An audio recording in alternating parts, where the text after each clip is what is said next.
So welcome to you all to this next one in the series of Magi to Mission. Today it's the fourth one where we're looking at chapters 5 to 7 and 8 to 934. And we have Professor George Brooke speaking today. I'll introduce him in a moment. We have Liz on screen, but her voice has disappeared, and we have a few people with COVID who aren't here, but we hope they get better soon. So shall we pray? Almighty God, whose blessed son called Matthew, the tax collector, to be an apostle and evangelist, give us grace to forsake the selfish pursuit of gain and the possessive love of riches, that we may follow the way of your Son, Jesus Christ, who is alive and reigns with you in the unity of the Holy Spirit, one God, now and forever. Amen. And so welcome to George, no stranger to you if you've been to other series where he's spoken for us. He's the Rylands Professor Emeritus of Biblical Criticism and Exegesis at Manchester University. And today he's going to take us through the next stage of Matthew's Gospel. So welcome, George, over to you.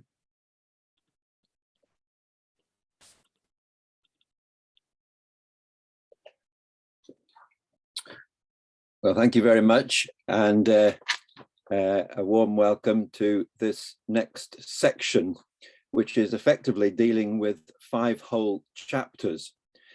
So I'm hoping that you will have done some homework so that we know roughly where we are in the text. There's no way that I can cover everything in half an hour. So I shall use my time firstly to set the scene, and then secondly to give you 3 different examples of the kind of thing that's taking place in these chapters. And I'm hoping that there's a slightly different feel to today's talk from the previous talks in this series. It's tended to be the case that in considering the contents of Matthew chapters 1 to 4, the focus has been very much on what Matthew is trying to do in his depiction of Jesus. And in fact, there's been almost more talk of Jesus than there has been of Matthew. Much in chapters 1 to 4 is peculiar, special to Matthew's Gospel, and is often understood to be part of a source, sometimes known as M, standing for Matthew's special material, together with some of Matthew's own immediate interpretation of Jewish scriptures, which he sees as being fulfilled in Jesus. We haven't heard too much about Matthew himself, but most people consider that he is Jewish, the most Jewish of the 4 gospel writers, and that his gospel reflects various aspects of Judaism, and that it's his Jewishness which commonly we should be taking into account when we see how he himself is engaging with the Jesus narrative. So here are a couple of diagrams to act as a revision and to set the scene. On the left, Matthew as Jew. I think we need to keep in mind Matthew's Jewishness throughout how we read the gospel. And notice that he has some very strong things to say about some other Jews, especially the scribes and the Pharisees. And to see that the groups within Judaism with whom he engages represent a diversity of Jewish self-identity in the late 1st century AD. most folk would place Matthew's Gospel as written sometime between AD 70 and 100. So Matthew seems to be engaging mostly with the Pharisees, and it seems to me that we should keep in mind constantly that he is often doing that, partly because he shares so much in common with them, not that he is disagreeing with them necessarily about everything. It's a matter of perhaps seeing his frustration with those with whom he shares most, rather than that he's engaged in a sort of spiritual warfare with enemies as such. So within Judaism in the late first century, there are various groups of elite communities, and Matthew's group of early Jewish believers in Jesus, perhaps in Galilee or perhaps in Syria, we're not quite sure, is one of those groups of Jews. And at some point, they become more and more separate from their Jewish roots. The Pharisees, the Sadducees, what's left of them after the fall of the temple in 70, and some other Jewish groups make up this mixture, but they have a lot in common, which is represented on the slide by what's in this central brown box here, a lot in common. So we need to keep that picture in mind as we read Matthew's Gospel, that he is the most Jewish of the Gospels and interacting with Jewish ideas in many different ways. But we also need to remember that part of that Jewishness is the way in which Matthew handles his sources. We know from Jewish writings from the late Second Temple period, from the 2nd and 1st centuries BC, the 1st century AD, that one of the standard scribal practices was to take earlier tradition and to rework it, to try to make the earlier tradition speak even more truly to itself. And Matthew shares this pattern of scribal practice in a very rich way as he rewrites the Gospel of Mark. It's almost certain, at least to my mind, that he knew the Gospel of Mark and he rewrites it. He's handling Mark as a written source. And he also has other sources, perhaps oral, perhaps written, or perhaps a combination of those, together with a deep understanding of the Jewish scriptures, and possibly also he knew something of the writings of Paul, of a generation before him. So there's a rich set of sources which he is reworking for his own purposes as he tries to describe what following Jesus might actually mean. So let's keep in mind these two things, that Matthew is Jewish and that Matthew is, as a teacher, rewriting his sources to make his points about following Jesus. So what we have today is a chance to say a few tiny things about the Sermon on the Mount in Matthew chapters 5 to 7, and the set of narratives mostly concerning the healings of Jesus and one nature miracle in Matthew 8, 1 to 9:34. And this gives us an immediate way of thinking about the Jewishness of Matthew's gospel.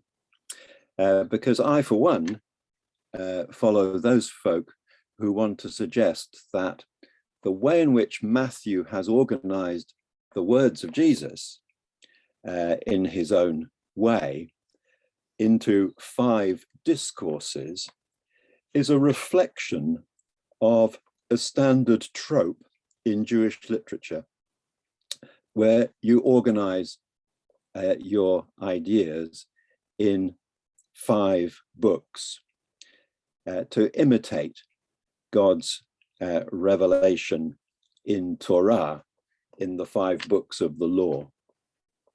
We know this as a standard literary practice in Judaism from the books of Psalms, which are also organized into 5 books.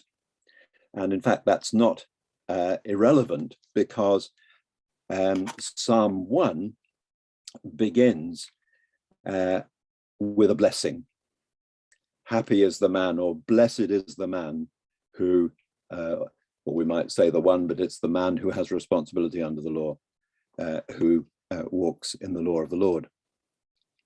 So for that, Matthew begins with a set of Beatitudes at the beginning of his first major discourse by Jesus in the Sermon on the Mount is not accidental.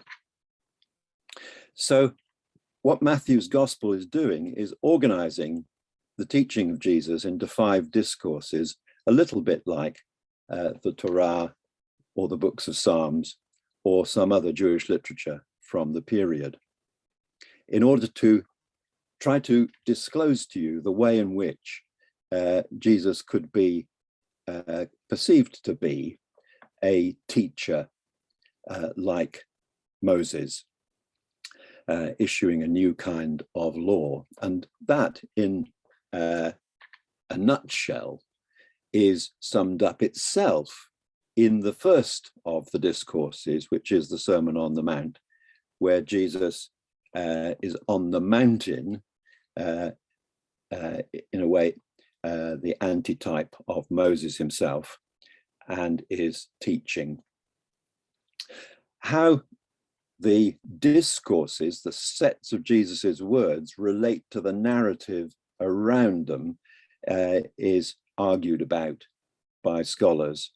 Some people say it's very important that you engage with the Sermon on the Mount by reading the few verses of narrative at the end of chapter 4.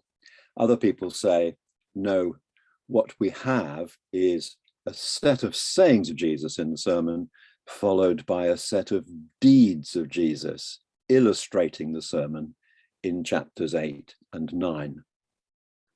The way in which this course is set up illustrates the point, because rather than reading the whole of chapter 9, we're only going to verse 34, because the narrative at the end of chapter 9 is often read as the introduction to the next discourse in chapter 10, where Matthew wants to talk about discipleship and the sending out of the disciples. So what do we have in the Sermon on the Mount? I myself do not believe that Jesus could ever have taught this sermon at one sitting. There's just too much material in here. If he was a good teacher, there's no way he would have sat down and lectured in this way. Rather, it's Matthew compiling things from a number of different places for his own purposes.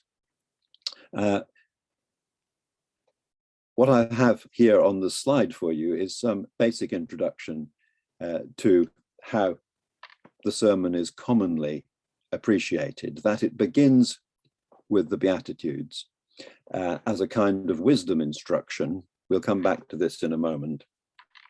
But the Beatitudes addressed to Matthew's community of followers of Jesus, encouraging them to be that salt and light for Israel. And it ends with 3 warnings. So you have blessings and warnings acting as a kind of inclusion for the main content of the sermon, which Matthew organizes around three pillars. Now, the way in which some people consider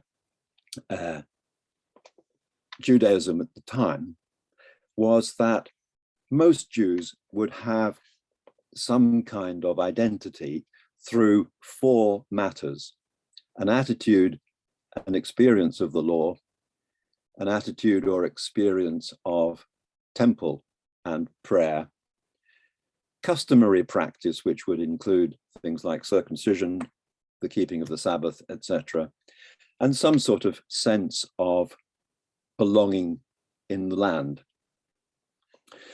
Now, the land drops out of view for the early Christian communities, except, in fact, in one tiny place here in the Beatitudes, but that's a by the by. So what Matthew seems to be doing in the way he organizes Jesus's words in the sermon is to say, cut out the land, but what should be the early Christian pillars of life? And so he has three things to say: some things about Jesus and the law, some things about Christian prayer and action, which, if you like, are the substitute for the temple, and some things about how we get on with one another, our customary practice in our social relationship matters, things to do with mammon and how we relate to our neighbors, the golden rule, do as you would be done by. So these seem to be how the material is organized. And some people have pointed out that Matthew loves doing things in threes, and it's especially obvious here in the sermon.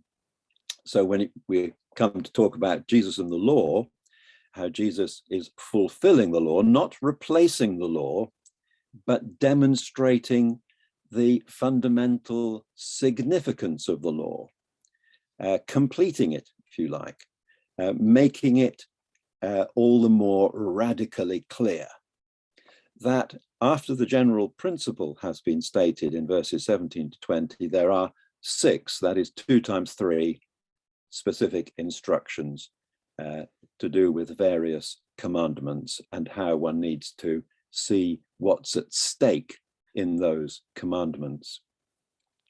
Then under Christian prayer practice in action, again, we have a general principle in 6:1 and then a threesome: almsgiving, prayer, and fasting.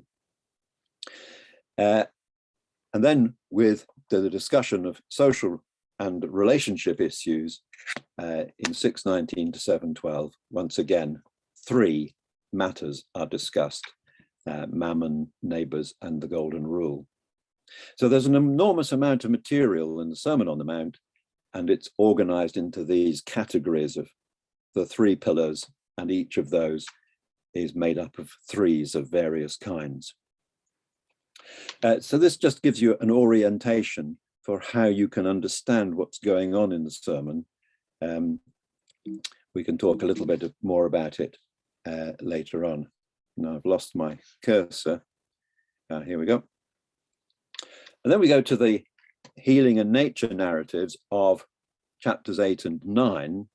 And lo and behold, Matthew does the same thing again. He's got, in this section of narratives, 3 sets of material. And in each set, there are 3 miracles.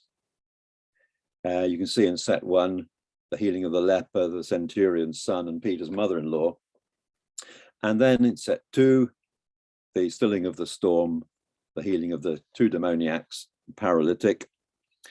And set 3, the healing of 2 people, the 2 blind men, and the demoniac. And each of these three sets is followed by a summary report and words of Jesus. And intriguingly, in the first two, Matthew draws out the implications that all this is about how we can understand that the believer needs to be following Jesus. So there are sayings about following.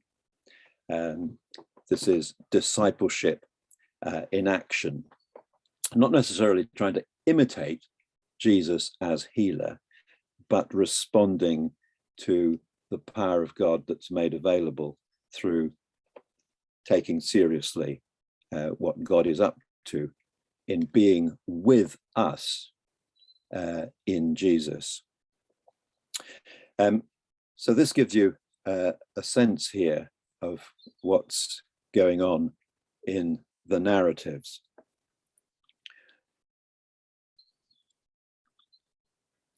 Now, three examples of this material to give you a sense of what Matthew is up to. Why do I call the Beatitudes wisdom teaching? Well, I do because there is some relatively new evidence of Beatitudes appearing in contemporary Jewish wisdom literature.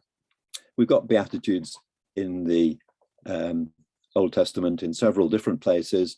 As I mentioned, they occur in the Psalms, in some Psalms. But we find in this manuscript number 525 from the fourth cave at Qumran, a beautiful wisdom text in which there is a passage of Beatitudes which reads like this: "Blessed is the man who speaks the truth with a pure heart and doesn't slander with his tongue. Blessed are those who hold fast to her statutes and do not take hold of the ways of falsehood. Blessed are those who swear by her and do not utter in the ways of foolishness. Blessed are those who seek her with pure hands and do not search for her with a deceitful heart." So what is the her? Who is she? Blessed is the man who has obtained wisdom. She is wisdom. He walks in the law of the Most High and prepares his heart for her ways and controls himself by her instructions and always takes pleasure in her corrections and doesn't forsake her in the affliction of testing and in the time of oppression does not abandon her and does not forget her, and in the affliction of his soul does not reject her. And then the manuscript, as you could see from the picture, breaks off. Well, we don't have an enormous amount of similar content, but what is really striking when we put this collection of Jewish wisdom material of blessings alongside those in Matthew 5 is that both contain 9 Beatitudes. And in fact, I think the structure is probably 8 plus 1. And that 9th Beatitude has to do with persecution and affliction. In the Jewish text from the Qumran caves, this affliction and persecution is endured for the sake of wisdom. But in Matthew, the persecution is endured for the sake of righteousness, and righteousness means, in the 9th Beatitude, my account. That is for Jesus. So Jesus, in a way, Matthew is saying, when you take into account this Jewish wisdom trope, Jesus is a substitute, is an alternative way of understanding the figure of wisdom. And I'm hoping that some folk who follow on from me will deal more explicitly with some of the wisdom traditions in Matthew's gospel, because he plays on some of these traditions in distinctive ways. So this is important for me for understanding the Beatitudes. Now, the Beatitudes are a very difficult text to engage with. They're commonly used in Christian liturgy. They seem to occur on several Sundays through the year in the lectionary. But how should they be read? And here I just offer three suggestions. One, that they should be read as ethical imperatives. The reader is to become what the Beatitudes praise. In other words, meek, etc., hungry for righteousness. And I myself find this quite difficult. How do we engage with those who mourn, for example, if we think that that's an ethical imperative? And after all, the Beatitudes are not orders for how you should behave. They're not imperatives in their literary form. They are blessings. When you look at the form of them, some scholars highlight the way in which the first half of each Beatitude deals with the communities present, that they may be in a condition of mourning or meekness or hunger, or being merciful. And then the second part of each Beatitude is a kind of reward clause, a suggestion of what the future might hold. And reading the Beatitudes that way makes them a statement about Christian hope, with this Jewish wisdom tinge to it. But that hope is a hope that's based in what is done on account of Jesus.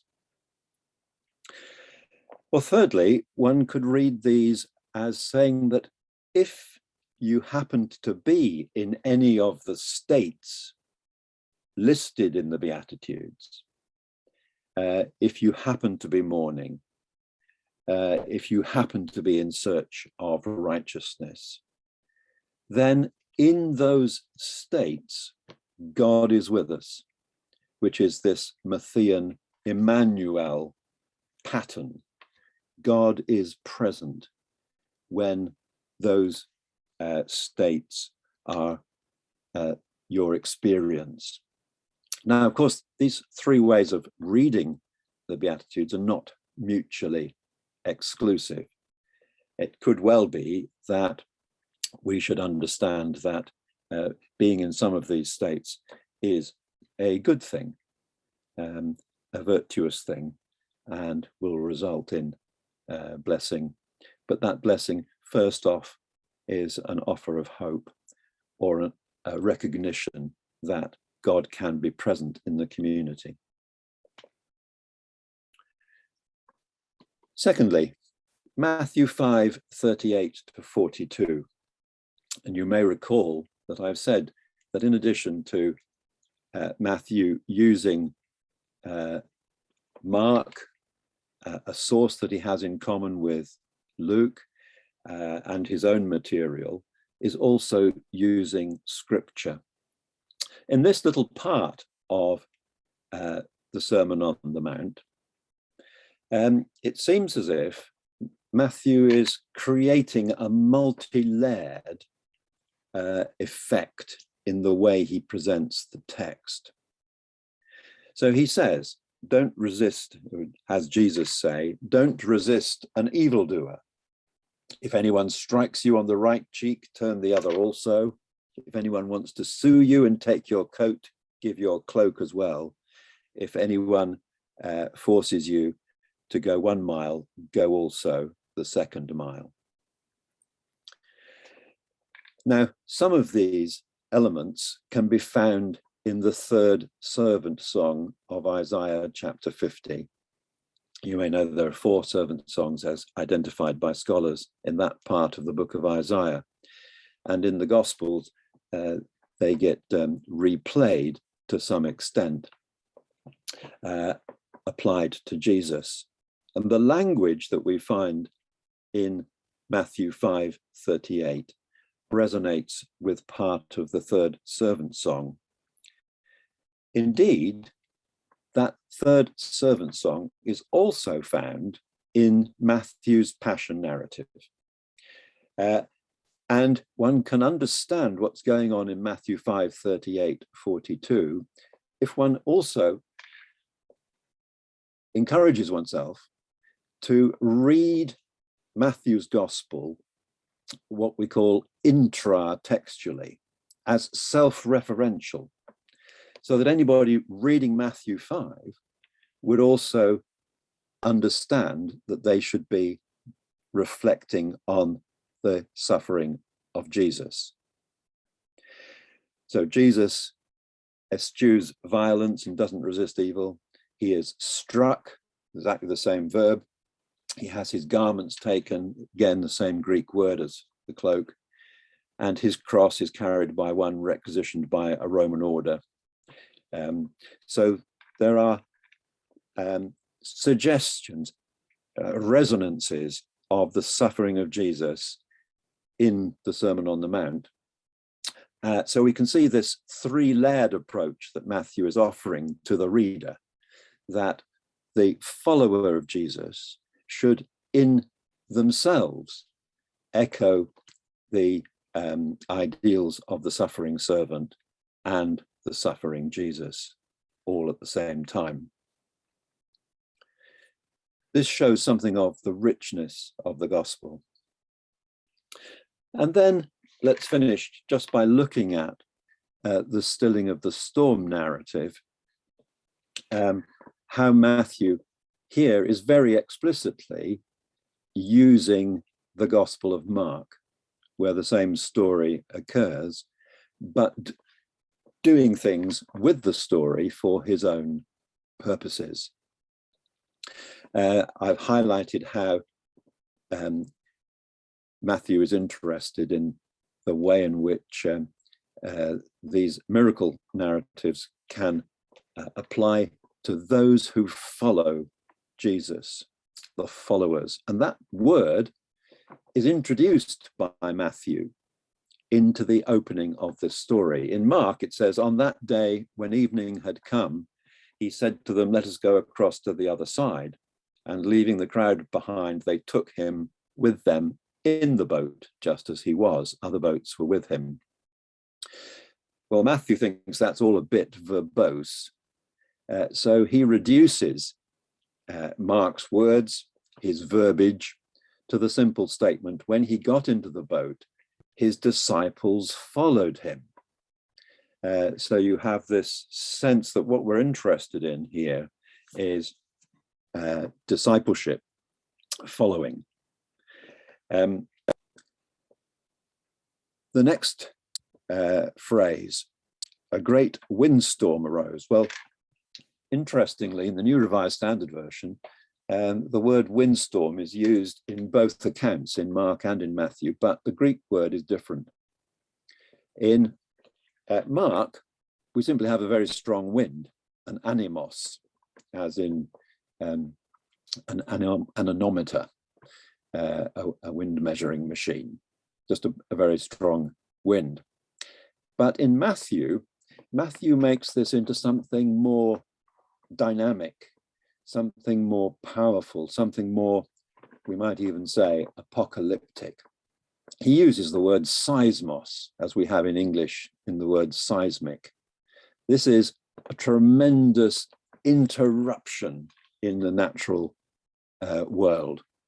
This presence of God with us again in Jesus, which is reflected in the natural order, and which Jesus himself can obviously control. Matthew substitutes the address to Jesus as teacher in Mark with the word Lord. Most commentators say this is very deliberate, that Matthew is interested in how disciples respond to Jesus, and the appellation of discipleship is to acknowledge Jesus as Lord, just as Paul insists. In what the disciples have to say, why are you afraid? You of little faith, in Matthew, whereas Mark says, have you still no faith. Well, Matthew is interested in encouraging discipleship. And so this phrase of little faith is a particular Matthean trope, which we find in several places in Matthew's gospel. He's wanting to encourage people to believe, and he's reordered the story so that Jesus immediately is concerned with their little faith before he actually stills the storm, whereas in Mark, he stills the storm and then addresses the disciples who have no faith at all. So Matthew is changing the story, adjusting the words in the story so that it reflects his own interest in discipleship. Even this story of the stilling of the storm happening in a kind of an apocalyptic moment, a moment of revelation, as the disciples learn a little bit more about how they should follow Jesus. And I think that's why Matthew actually has retained this story as part of his collection of 9 miracles in his 3 sets of 3 in these 2 chapters.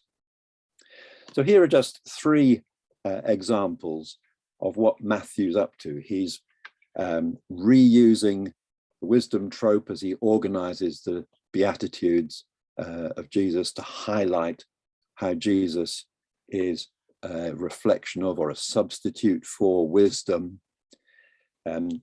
He's engaging with a particular set of understandings about the nature of the law by putting together the suffering servant with the suffering Jesus in order to show how the suffering disciple might be true to themselves. And here he's talking about how we can find discipleship in this stilling of the storm story. Now, if you want to fill up the gap in this particular Magi to Mission series, when there's a break in March, please think about coming to Chester Cathedral on Thursday, the 10th of March at 7 o'clock for the Theological Society lecture, where we've especially arranged Dr. Stephen Barton, a very interesting expert on the Gospels, to come and talk about Matthew's Gospel for today. And in his little summary, which I have received, he's going to talk about quite a few of these topics that I've touched on today and speak more profoundly about them than I've been able to in the last half an hour. Thank you very much. Thank you, George. Thank you very much indeed for that overview. Wonderful understanding of the numbers as well. Thank you so much. We have time for one question. If anyone has got a question, would they like to indicate? Jezza, if you'd like to unmute. Right. Thank you, George, for that. I was doing homework on this and I got absolutely bogged down in chapter 5 and I didn't get much further. And I suddenly realized that the Lord's bringing in some of the 10 commandments in this discourse. You've got the oaths, adultery, kill. He didn't bring them all in. I wondered if you could enlarge a bit on that.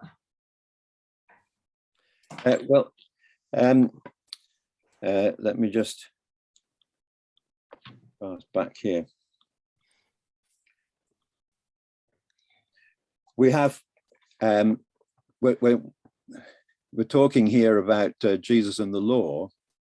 There are 6 specific instructions, and it seems to me that this is a 3 plus a 3, in as much as we've got to do with murder and adultery in the first 2, and then hang on, I just need to find my Bible.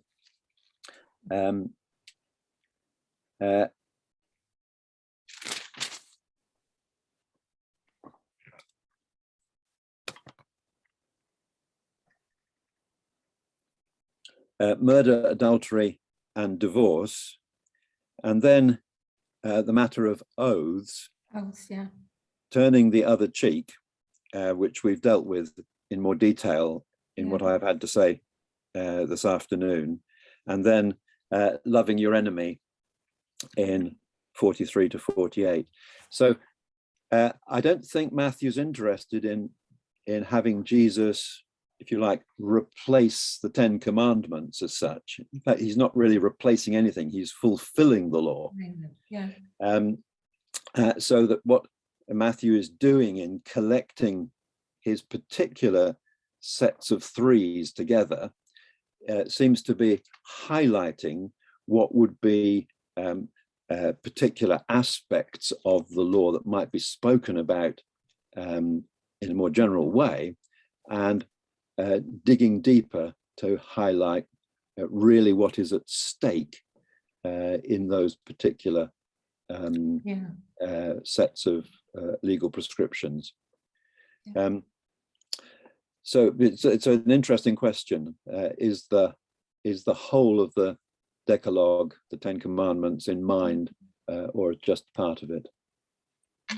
Yeah. Thank you, Jezza. Jane Jones is saying it's a lot to digest in one sitting. We agree, Jane. Then, if quickly, George, you can answer Jeff's question. He's put in, Jeff Turnbull, he's put in talking about the fulfillment of Torah. Is Matthew also pointing to the new creation?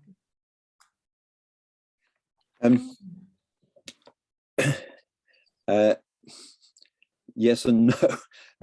I think he's not doing this so explicitly, actually, in the Sermon on the Mount, but he's implying that there is, I mean, to my mind, it's not so much a new creation as pointing to the significance of creation, just like it's a sort of, if you like, a fulfillment of creation rather than a fulfillment, a new law. It's a fulfillment of the law. So he begins with Genesis in chapter 1, where he talks about the book of the Genesios, of the generations of Jesus Christ. So there's an echo of Genesis there of creativity, of the creation narrative. And of course, the first creation story in Genesis is a matter of divine blessing. So one might say that that is lying behind the way in which he's structuring the Sermon on the Mount with Beatitudes at the beginning, because they are a way in which you participate in the whole creative process. It's beginning, middle, and end. So I'm not sure new creation doesn't get us very far, just like I always insist that people should avoid using the phrase new Israel. This is not allowed. It's showing us what Israel is really meant to be. There's not a new Israel. There might be a new covenant, but it's not a new Israel. So that's what I think I would say to you, Jeff, is there are certainly creation motifs here, but not perhaps a new creation quite in the way that you may be suggesting. Thank you. Thank you very much for your questions, Jeff and Jezza. Next week, provided COVID allowing, with Professor Loveday Alexander is going to talk, and again, another big chunk. It's 9:35, almost through to 12:50, missing only one verse out of that. So do have a look at that beforehand, and look forward to seeing you next week. Bye-bye.